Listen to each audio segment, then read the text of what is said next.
Podať si daňové priznanie, zaregistrovať psa či vybaviť si dávku v hmotnej núdzi, to sú len niektoré zo 138 služieb, ktoré budete môcť od januára vyriešiť cez internet. Služby samosprávy sú dostupné kedykoľvek, odkiaľkoľvek, kde je prístup k internetu. To znamená, v podstate úradné hodiny by sa týmto spôsobom dali rozšíriť ako keby na 24 hodín denne. Doterajšie skúsenosti s informatizáciou ukázali, že pri viacerých službách ústredného portálu Slovensko.sk bolo aj tak nutné navštíviť úrady osobne. Riaditeľa datacentra sme sa opýtali, či budú musieť občania prenášať papiere medzi úradmi. Nevidujeme zo žiadnej pri tých 138 službách, že by takáto povinnosť, ako vy hovoríte, existovala. Do projektu nie je zapojené celé Slovensko, ale zhruba polovica. Na dobrovoľnej báze doň vstúpilo 1511 obcí. V projekte je takmer 1,4 milióna obyvateľov obcí a miest. Projekt je naďalej otvorený a rátame so zapájaním ďalších. Niektoré obce odradili poplatky, ktoré musia uhrádzať. Je to 1 euro na obyvateľa ročne.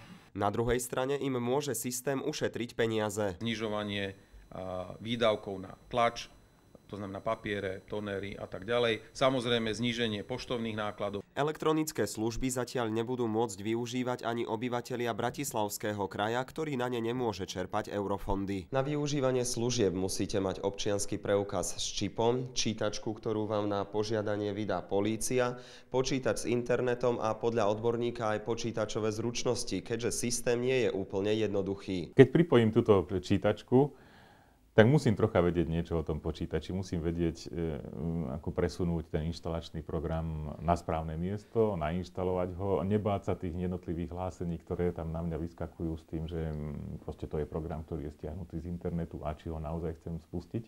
Ja by som to chcel tak fakt na jedno tlačidlo, že zatlačím a už je to všetko nainštalované. V tomto stave to zatiaľ nie je. Manuál, ktorý má používateľom pomôcť, má viac ako 40 strán. Podľa odborníka by mal byť kratší a zrozumiteľnejší.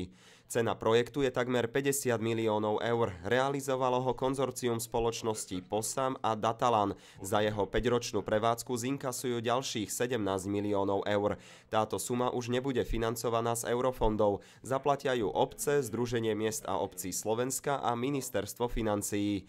Kristián Čekovský, RTVS.